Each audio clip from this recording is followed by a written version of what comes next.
Très chers fidèles internautes, Bino Bato, Bomeseni déjà, Kolanda Biso, Nanzela ya internet, na www.alta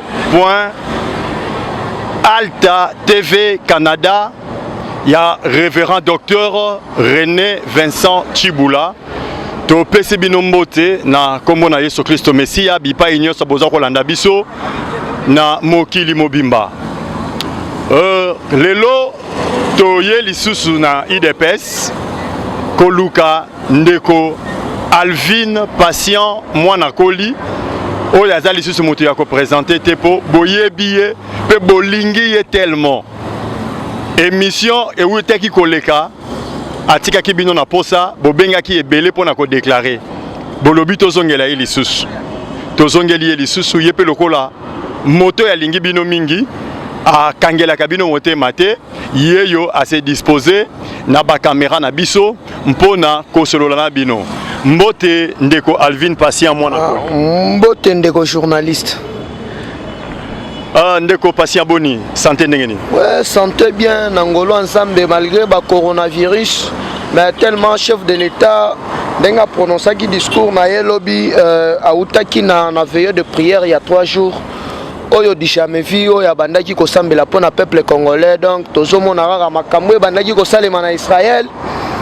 À l'époque il y a ba roi David roi Salomon avant mikakatanu nyonso donc à chaque période difficile à Israël oyo bandaki ko traverser to bandaki komona roi David azobuka mabolongo azobelela nzambe ayebisa ye a éclaircir ye pona nini souffrance a bongo mais lelo coronavirus ekoti na Congo chef de l'état azalaki na mabondeli il y a 3 jours fachalali na mabele pona kosenga nkolo mawana ye na peuple congolais donc ba congolais nyonso place bazwami donc mokonzi mboka sengi mawa ya nkolo ezala vraiment na bandaku nyonso na ba congolais nyonso ezala na diaspora ezala biso donc santé na mukuse ezali kitoko makasi ndeko journaliste.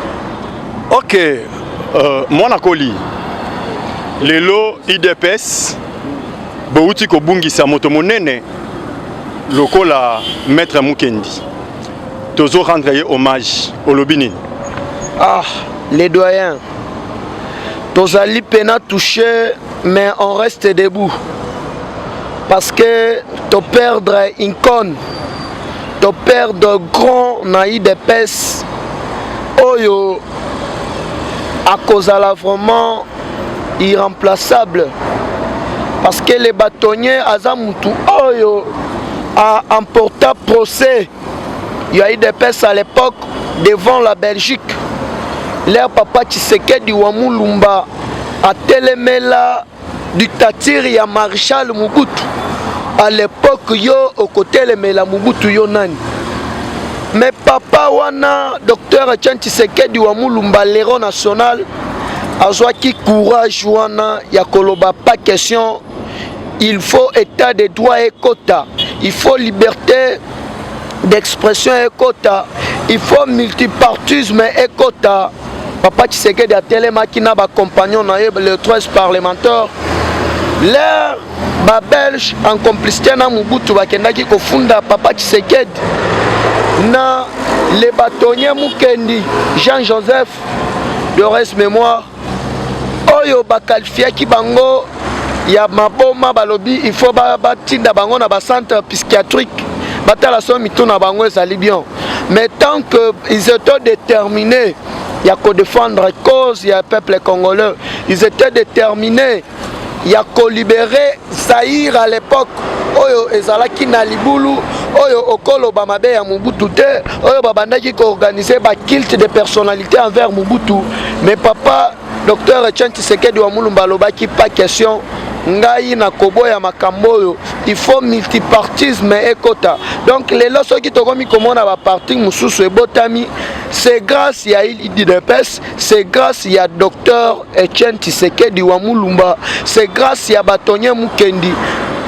Azali Inkon oyo ba mesure ko esamaki déjà pas mukozamboka kenan mutu nyonso à côté kabiso na coronavirus il faut balekisa ye mbala moko parce que ezali maladie oyo eza tellement contagieuse na vitesse moko ya kosakanate Malgré que non, déjà, on est là, on plaire à famille vraiment, te perdre mutumo comme nene. Monde mobimba waza triste, tozo compature ma veuve ya illustre disparu, maman la veuve, famille mobimba, famille politique. Donc l'UDPS ezala kindaku ya maître Joseph Mukendi. Donc tozu maman na matanga, ezala chef de l'état et mon place azalaki était. Parce que maître Dimi Mukendi mutu abimisa Madidi pena abimi a étalé buzoba ya Madidi na kibololicité ya Madidi devant na cour constitutionnelle. Oyo ayena nous na dossier ya liboso na kati na ndenge ya lamuka reketa liboso maître Mukendi ayebisi mais oyena lamuka yo oposilaki na dynamique d'opposition zongi lisusu. Donc avec ça e ba tour ya rosaranateur. Alors ceux qui non Katumbi avait eu cette chance là, Yakobi Malibanda à l'époque il y a Kabila et ça maître Dimi Mukendi abanda qui ko plaider kanae. Alors to perdre mutumunene makasi donc baba souvenir eza ebele so to bito banda kotanga nyonso awa vraiment to kokoma tilobi mais toza pena na matanga nous sommes éprouvés toza na matanga na ndenge moko kosakana te parce que dernière fois on a mona qui est salaki na 38e anniversaire non na mausolée na moni na mausolée en passant il m'a vu après Singambote encouragé nga alobi mon fils courage nazo applaudir courage na yo persévérer un jour oyo yo zo sala ekofuta biso nyonso to banda bongo wana maloba na ya suka ebisaranga vraiment je suis attristé nazali touché à part non parti nga moko personnellement en tant que papa en tant que parent en tant que incon en tant que mon professeur de l'université nazali vraiment touché ya liwa ya incon neti les bâtonniers Mukendi vraiment na mukuse tozali tozoko compatir ensemble na libota mobimba na IDPS biso tout elongo toza na bango ensemble. OK.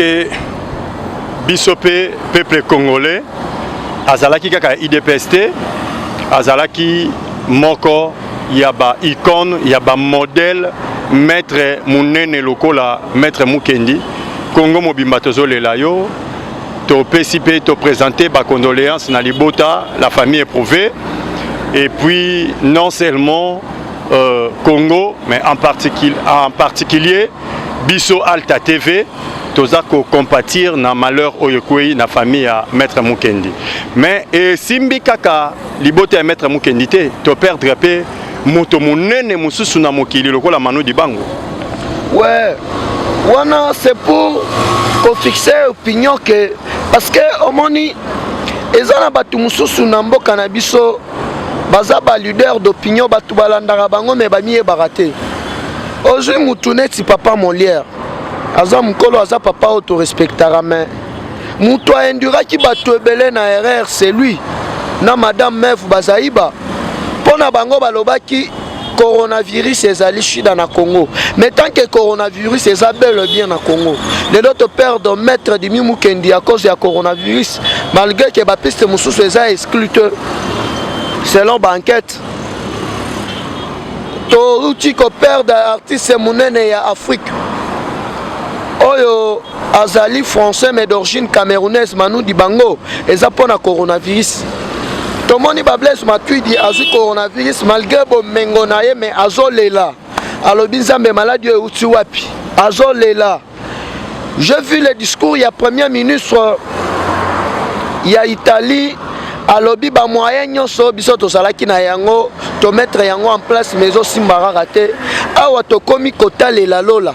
C'est pour vous dire quoi nzambe azali suka nzambe azanyoso yango mona keno na makambu nyonso ya chef de l'état na centre na yango ezalaka kaka nzambe parce que pouvoir ya mokonzi na biso faci euti na lola donc aza na mandat spécial ya paradis ya lola oyo nzambe apesi aya kobongisa Congo azongisa makambu en ordre.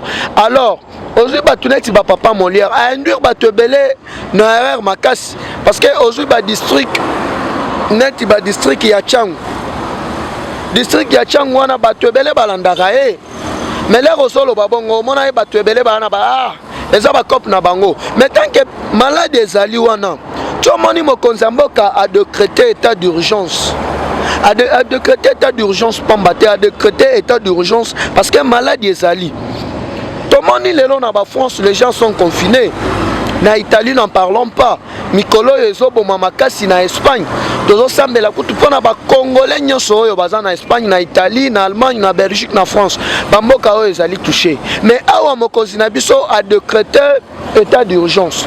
État d'urgence oyo a décrété bato ebele balingi basala bakoma bato ebele basepeli nango, mais bamususu oyo bazalaki manipuler pa Molière na bazaiba bazana na badoute. Mais biso to ça na pona ko recadrer. Mwana Koli.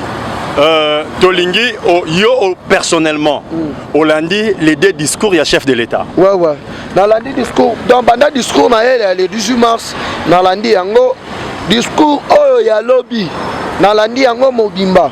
Sikoyo okoki ko éclairer opinion par rapport à les deux discours ya chef de l'État, parce que to komi komona ba abus komi ko sala mingi, il y a eu des policiers oyo ba komi ko profiter nango pour na ko déranger ko traquer ba maman oyo bazote kaliboso mapangu tout ça.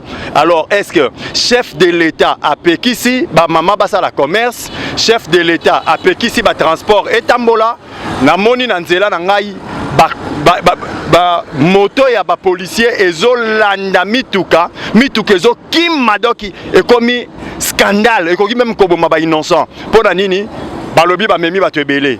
Alors okoki na nous ko expliquer population na moi mukuse ko sala résumé ya discours ya chef de l'État. OK. Nazo fixer opinion na monde mobimba na peuple na ba peuple congolais nyonso.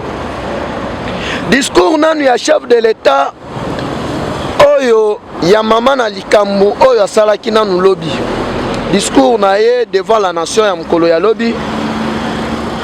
Tozo dégager nanu na discours na ye 3 points. Ya liboso introduction ya chef de l'État, ya mibale tokomeka ko développer. Après na resukisa na conclusion. Na intro to na communication d'entrée de jeu ya chef de l'État lobaki nini. A invité biso nyonso na komi batela ko respecter ba mesures préventives. Alors, tozo mona bandeko na biso mususu ba roulage. Bango bazaka na idée na bango ya régime na bango ya kimuibi ya kindoki. En complicité na Chantini Ngobila. Oyo balingi ba saluer réputation ya chef de l'État. Na moni na ba presque point chaud ebele na ville province de Kinshasa. Roulage, pas balobi 207, il faut 3 personnes. Roulage, ceux qui ont moni que 207, bachelor moko, babanyon sur 3 personnes, même place moko bachelor moutumoko. Kanga moutuana memaye aki les droits. Yozo kamata ukangi moutu. Osenge 30 000, osenge 40 000. Oche na poche, otiki akei. So moutu apeste komi ya bambangu. Lelo, na misu nanga moko, na niveau ya kitambo, na moni komates que chauffeur a raté kolokota bato ebele nyonso wana nini Ngobila ndenga mesana na koboma bato na yumbi alingi aya a compliqué discours à chef de l'État mais tozo mettre yo en garde. Chef de l'État alobi ba produit ya première nécessité ezali na droit ya kokota na Kinshasa parce que toyebi kenet biso na ville province de Kinshasa to dépendaka trop na intérieur donc bandundu ba Congo l'air moko Kasai ba maindombe et les autres mokonzi alobi boy à ce qui concerne parce que tozo bandana nous après to banda ko dénoncer nanu ba makambu oyo Ngobila zo sala na batu na ye ya FCC carte na bango balingi ba torturer population pour que salir chef de l'État mais tozo dénoncer yango et puis tozo mettre bango en garde à chaque fois to ko banda ko dénoncer yango mais to bandela nanu na mama na likambu ya discours ya chef de l'État po batu ebele bazana ba confusion. OK.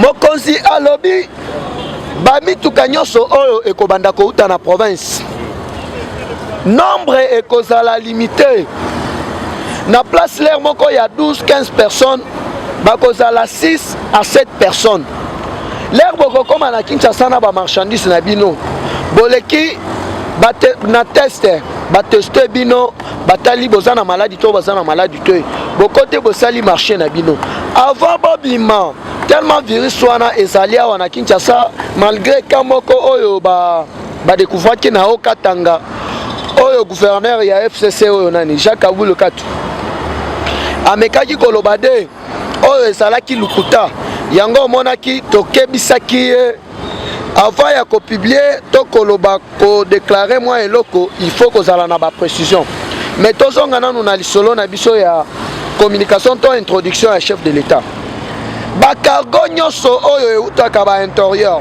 donc na ba Lubumbashi na ba Kasai na ba Lobami na ba Goma oyo yaka na ba pomme na ba biloko ebele ezali na droit ya atterrir na Kinshasa mais à condition que baleka équipage mobimba baleka na checking batala état de santé na bango kokota na bango na kobima na bango chef de l'état a insisté qui va renforcer ba mesures hygiéniques na niveau ya aéroport parce que boyokaki batobele ba dénoncer ki yango na aéroport laisser aller ça un peu trop toyoki ke na aéroport ezala bato misusu oyo bazawana na esika ba checker bango bazozwa mwa kaniaka balekisi bato 5 ba checker bango est-ce que boza l'information wana toza na information na bato FCC parce que bango na ndenge sa wana RVA mon consulat a nommé ba mandataire bango kilokoso na bango bakoiba parce que ndenge sa wana guichet tikali moko na Congo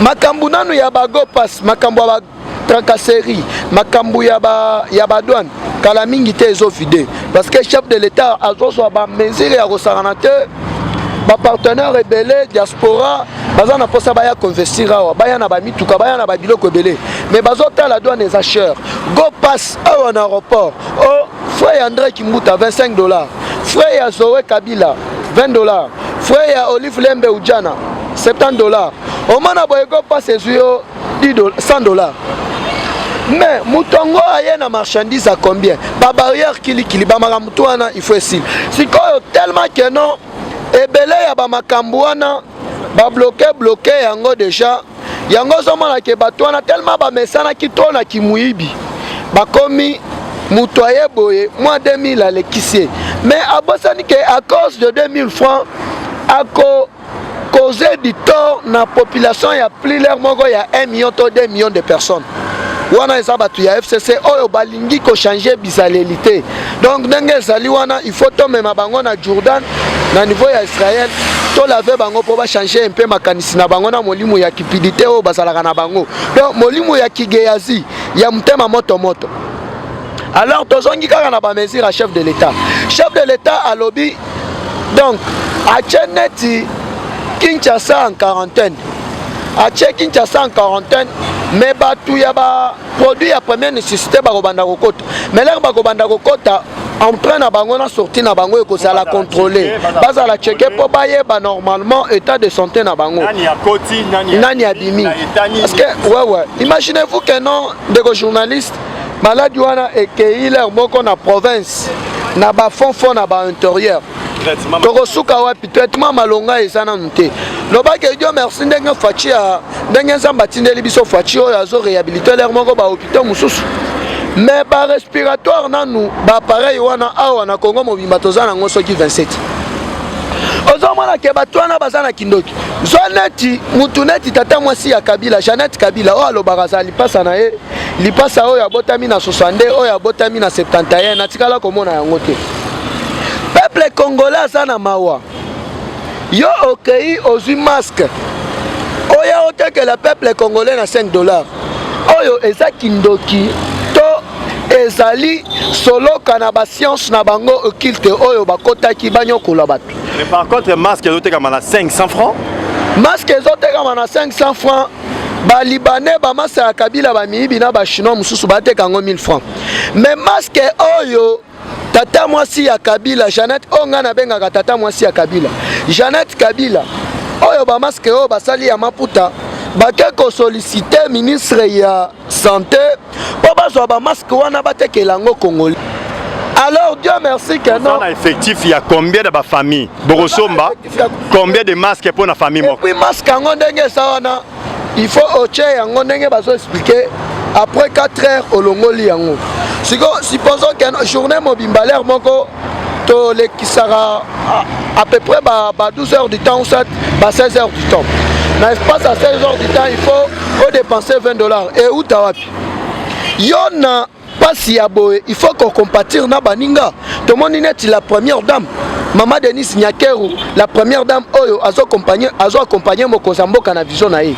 A sombi, ba détergent, apesi na batansko, na ba point chaud nyonso, ya Kinshasa, apesi, po azamunganga, ayebi, apesi babiloko wana ba désinfectant, ya ofele.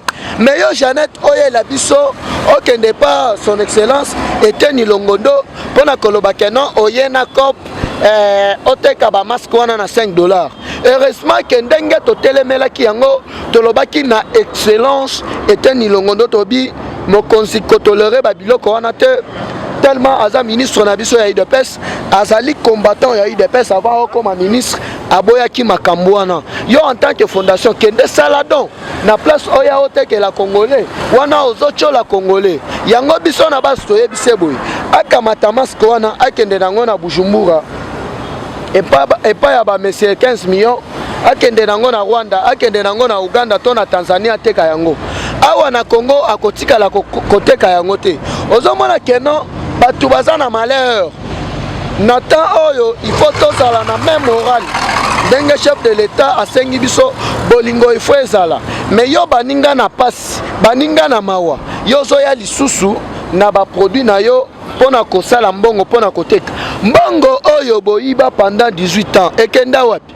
omoni na mpeke beti bino mbongo na bango tout libanda ba bloquer yango na ba banque à partir des États-Unis d'Amérique awa mpiaka ebeti akomi koteka masque masque yango pe basi totimbeli yango topekisi okoteka yango te kende nango Burundi pona Burundi pe corona ekoti kende nango Rwanda to kende nango na Tanzanie. C'est pour vous dire quoi, le temps que chef de l'État azo renforcer ba mesures hygiéniques azo senga peuple congolais azo motiver ba congolais ya ko respecter ba mesures ya hygiène ya ko respecter ba principe ya hygiène ko sokola trop maboko ba cache-nez ba gants ko limiter un peu ba déplacement na biso a féliciter kutu bandeko na biso ya Katanga na Katanga deuxième jour yango yo bazali confiné ba moni yango problème te mais biso awa batembe parce que batu bazalaki induit quelques personnes quelques batu bazalaki induit en erreur et pas Molière na Eve Bazaïba. Mais Dieu merci, dès que tu perds quand même la grande personnalité, et bien est-ce qu'on va comprendre que non, vraiment malade des alliés, la maladie est bel et bien là dans la République démocratique du Congo. Il y a un moni Mokozambo qui a décrété qu'il est état d'urgence. Et puis deuxièmement, quand on a introduction à chef de l'État, vraiment, quand on a un président de 100% congolais, c'est bien, 100% mais 200 congolais. Alobi bakwe nyonso oyo bamayi ezalaka pasi bakotinda bamituka partout ya régie des eaux pona kobanda kodispacie mai po bakwa mususu ya ville ya Kinshasa mai eza mwa pasi po batu barespecte bamesure hygiénique wana babanda kosokola maboko tout le temps pona koépargne biso na bokono ya coronavirus oyo biso na basi tozobenga yango corona kuluna. Tomoni Madidi. Pourquoi Corona? Parce que les autres barrés, tala ndenge barrelé biso mettre mukendi. Souci fort. Ah. Corona. Alors, ndenge saliwana Madidi lelo akamusinga makasi. Azolo baba suspendre misala baso de mouton. Ba suspendre misala baso de mouton mais Olandi adresse ya Martin Fayulu. Nalandi yango na lobelate. Leur chef de l'État na adresse na ye ya liboso à la nation oyo alobaki makambo ya coronavirus oyo alobaki que non tozala vigilant na boyi batroupement ya plus de 20 personnes boye na boye bango babulaki yango baje faci akendaka poto na cadre ya diplomatie soki bainvite oyo akendaka konégocier koluka bainvestisseur po baya bapesa peuple congolais musala malgré que non biso en tant que paix en tant que base il faut tozala na esprit ya entrepreneuriat to créer capé ba mwa misala moko oyo que non bandeko baza na mbongo libanda bakoya ko appuyer biso na ba projet neti awa naza na ba projet mususu awa ebele il y a ba combattant l'air moko oyo baza mwa bik mukuse. Donc bakozala ba créer ba site touristique oyo combattant kozala ta la verre de piscine oyo kobanda kozala ta service traiteur nyonso wana na cadre kaka ya ko créer ba musala ba place ya kozala ba site touristique eza ebele. Mais on n'est pas encore là. Chef de l'État kaka na adresse na ye na introduction alobi il faut basala babanda ko reproduire ba chloroquine. Donc pharmaquine oyo ya Bukavu o babandaki ko reproduire yango lisusu te bazo reproduire yango donc buvable na injectable. Et puis na Kinshasa yango omoni keno ba payer belé nanu ya Afrique bakobanda ko sala commande ya chloroquine na Congo parce que awa Congo bululu ya koluka kutute eza ebele na ndenge mo ya kosakana te. Alors batu nyonso wana bakokita awa koya koluka chloroquine parce que malgré que non bapekisaki yango pona ba ndenge ba médecin ba expliquaka babilo moko wa bongo mais balobi yango mutu ezo traité.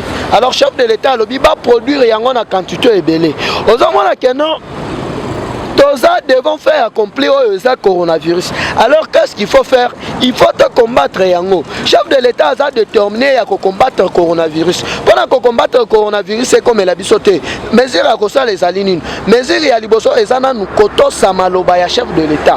Koto sa ba règle hygiénique oyo apesi to respecter yango. Il y a que non to propager yango te parce que eza mabe. Parce que j'espère que d'ici jeudi, na Lukunga déjà bazo banda ko désinfecter ba district presque nyonso. Batu bakozala confiné, il faut ba désinfecter à partir ya ba hélicoptère dans les colonnes ndenge ezo salema na poto. Bakosala yango. Donc babilo kona tozo mona keno fachaza déjà na expérience nango ya kobundisa ba virus. Po ayakiao virus ya liboso abundisi na Congo ezana na corruption. Corruption on a coûté le coronavirus. Deuxième virus c'est ça qui est Ebola. Chef de l'État a dans une année à bête Ebola dada. Le lo Ebola na Kinshasa et ça la ressuscité.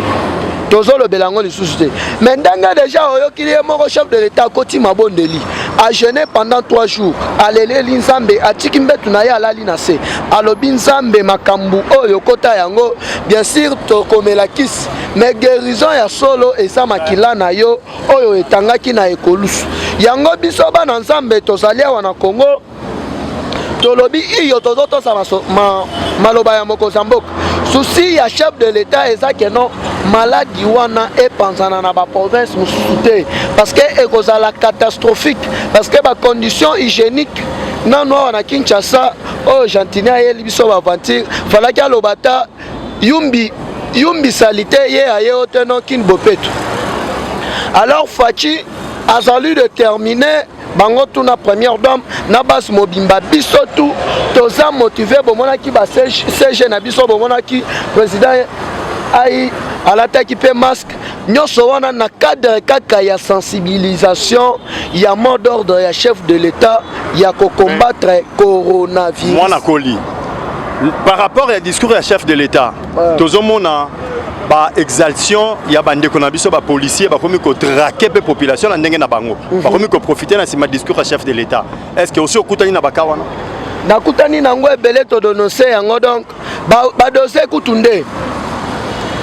Alors problème est nini?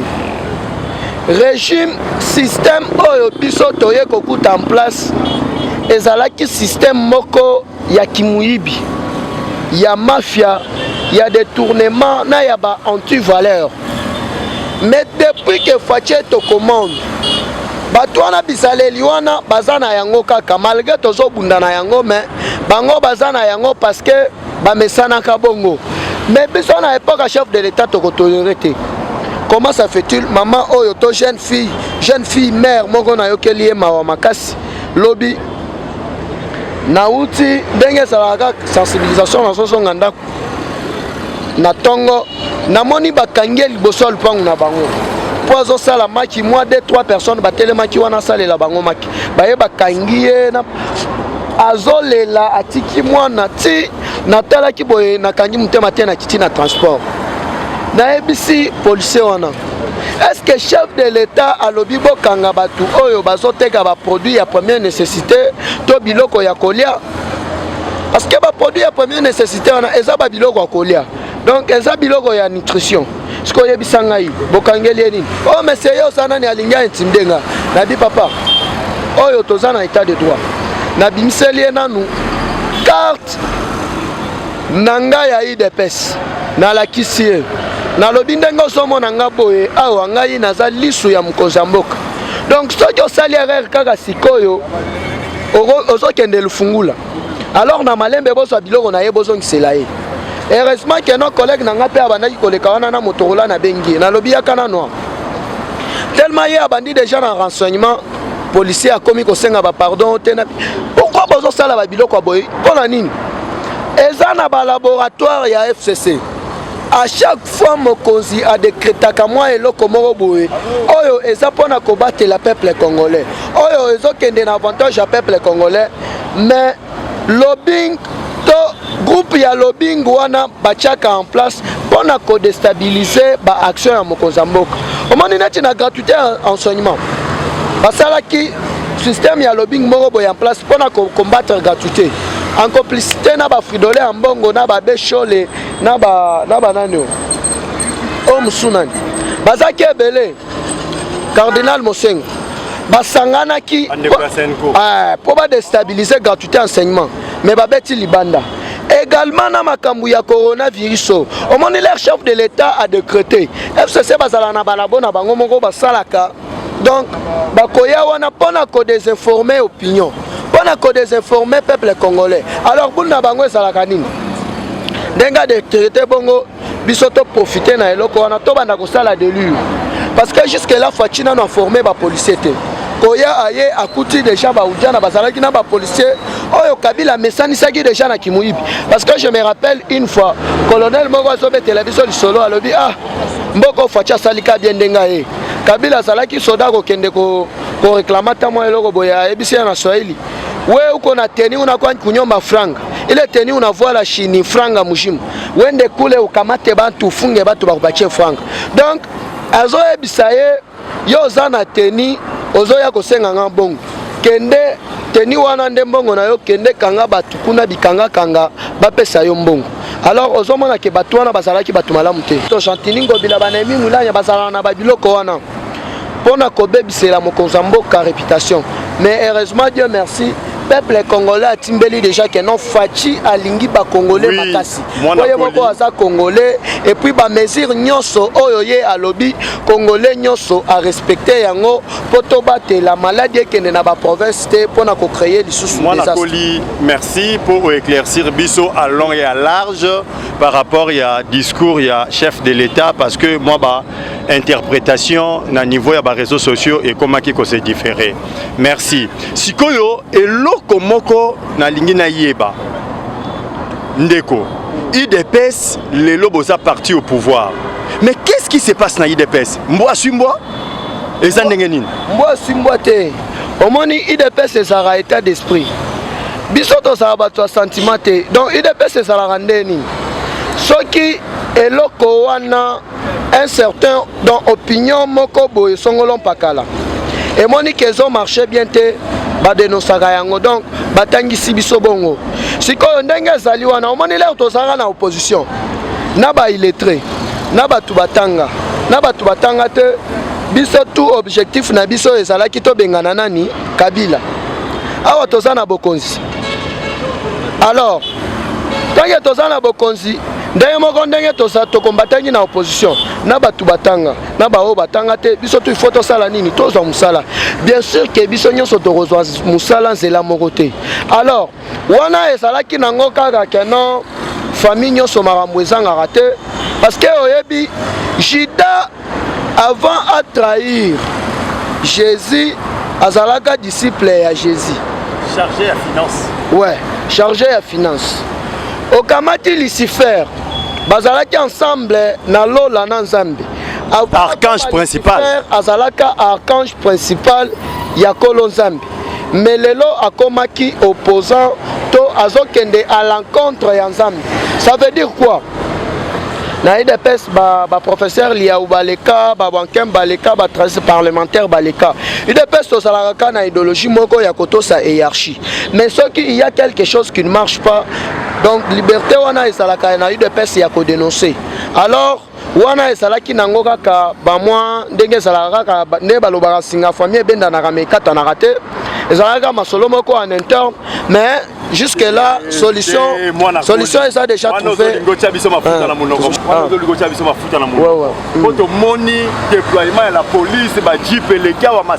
Mais il faut y que non ndenge esalaki wana ba infiltrer pe ba kotaki déjà na kati. Ba infiltrer ba kotaki déjà na kati. Po biso to sa randeni. Soki to so be ba na biso soki ba infiltrer biso to yebaka déjà. Po eza famille. La famille komona makelele mais leur yo rokota na songi. A grand frère na yo wana lobaki boy. Papa na yo lobaki boy. Noko na yo lobaki boy. Wana na koyeba déjà que noko nanga oyo asalaka na ezaleli oyo te mutu oyo aye akotisi déjà songi pona be banana noko nanga. Okomona mbala moko toyebi nini ndenge sa yo yoki lisusu makelele. C'est pour vous dire quoi? Mutu apesi mandat spécial et pas un chef de l'État et pas un président Jean-Marc Kabunda ezali mon chef de l'État. Jean-Marc Kabunda l'air a nommé secrétaire général Augustin Kabouya mokozambo kaswaki acte. Donc andimaki yango. Alors kokende na makambo na brutalité eza solution te. Ndenge ezali wana ngana so condamné neti ba cadre na biso mususu nazo discriminer mutu te. Ba cadre na biso mususu oyo bakendaki na chaîne ya cinquantenaire pona kolobela makambu ya UDPS. Tant que chaîne wana eza ya banguna na biso, eza chaîne na biso te. Comment est-ce que makambu na biso ya ndako yo komema yango libanda ndenge nini? Alors ndenge balobaka ka le linge sala c'est là en famille. Donc makambu ya UDPS wana to mesana nango déjà wana eza ndenge na biso po monaki na mois d'avril 2019 oyokaki député moko alobaki buso ba concernant chef de l'État omonaki que peuple congolais nyonso basi mobimba tokendaki kuna. Donc UDPS fonctionnera bongo eza ba cuisine interne donc nyonso tokolobela yango te mais siko na minute oyo UDPS kimia ezali parce que omoni batu mususu pe babombaka défaillance na bango et compétence na bango na insolence. Omoni mutu aza insolent mais nzokande azo bomba incapacité na ye na défaillance na ye. Donc ba makambo ebele tokokota na mozindo te mais mutu nyonso aza na part des choses na ye ya kosala.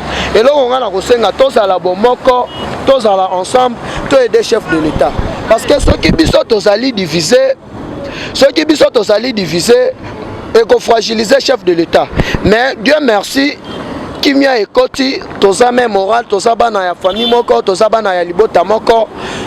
Donc inquiétude des alités tozali bien on est en famille on cause en famille makambu nyonso ezokende bien ya kosakana te kimia ekoti déjà na UDPS ba main noir bazala ki ebele mais eloko pe na kosenga na hiérarchie il faut considération ezala na mutu nyonso tout abundi. Bien sûr que tous tokozwa musala nzela morote. Parce que Kabila tikaki batu wana pe baza ba congolais malgré que non na ba institution mususu ba rwandais bazali. Alors pour biso tozwa musala il faut batu wana bakende ba retraite biso tozwa musala. Ba investisseur tokozela ka ba investisseur te.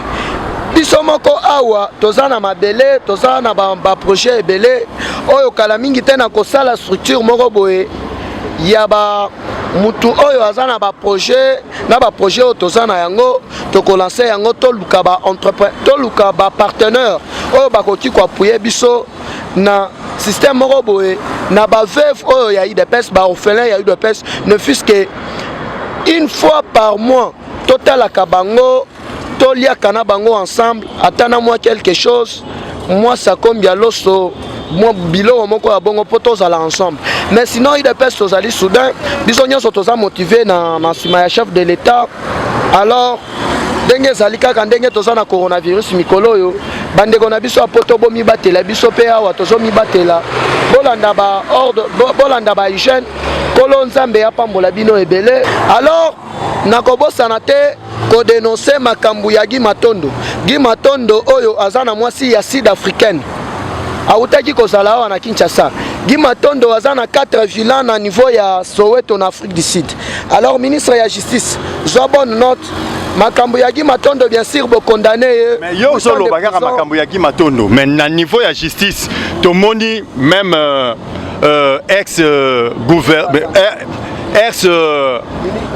président il y a assemblée provinciale Roger Nsingi il est pas à frapper moi baka il est belé et zanine fatia yena na justice bopeto donc bilaya kin salité mais fatia yena justice bopeto donc justice bopeto fatia za que non ori lunga sana kumba pona kimuyibi ya mbongo ya alloué na riposte contre Ebola Roger Nsingi détournement ya ba mituka ya assemblée provinciale la ville province de Kinshasa azwaki tous les mituka teki yango Guy Matondo ministre ya finance ya Jatini Ngobila 4 villas na niveau ya Soweto en Afrique du Sud obali moi c'est sud-africaine oboyi moi si na yo ya congolaise osombi yo ka ba villa ebele yo ministre ya finance provinciale osomba ba villa oyo eza na valeur il y a 18 millions de dollars américains bongo zuapi alors Yandre Bongamara déjà invitation na yo ezali oyo yo pe soki Yandre Kimbutako mais ministre na yo ya finance l'air à na prison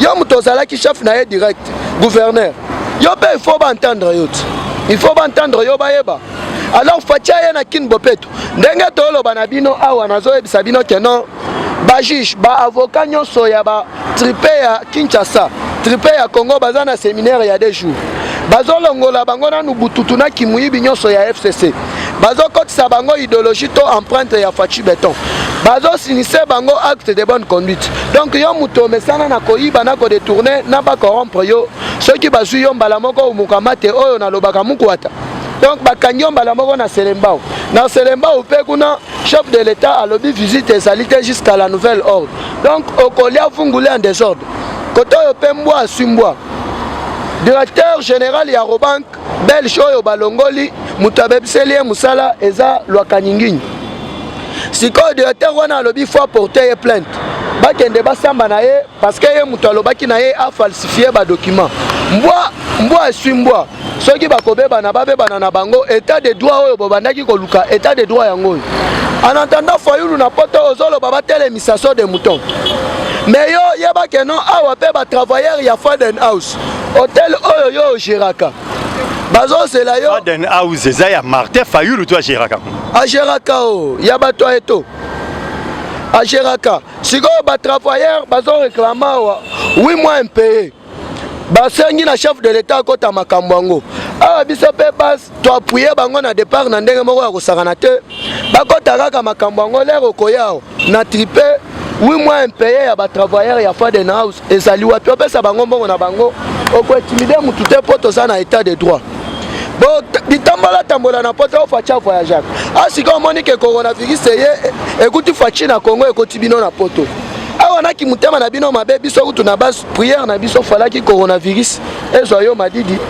côté ozali ezo Adolphe Muzitu na France ekende tina kingakati ezo Kabila coronavirus corona kuruna eye kozela biso maître Dimi Mukendi souci ya de trop alors tous ensemble les gars sima mukoza mboka alors bana partout na pesibino bambote maman Adèle nalobela nanu gouverneur nani maire de la ville à Kasumbalesa j'espère ozo kalingala te na zolobela yo na Swahili weye maire de la ville à Kasumbalesa we kaji yako unatuma bantu bene ngiria bantu mu manyumba unatokea kuwa capitaine moya wa la police unatokea kuwa batu mingi unaua bantu a désordre njua nini unaua bantu donc vile bananukase mambo yenu ya détournement ile pourquoi muna détourner mu frontière mu douane monona se facha na kuya na fagishe unique ena nukase mwe munakuwa mutema yulu munakuya munakuwa muna l'aise munanza kwa bantu a désordre muna discriminer bantu muna funga bantu en désordre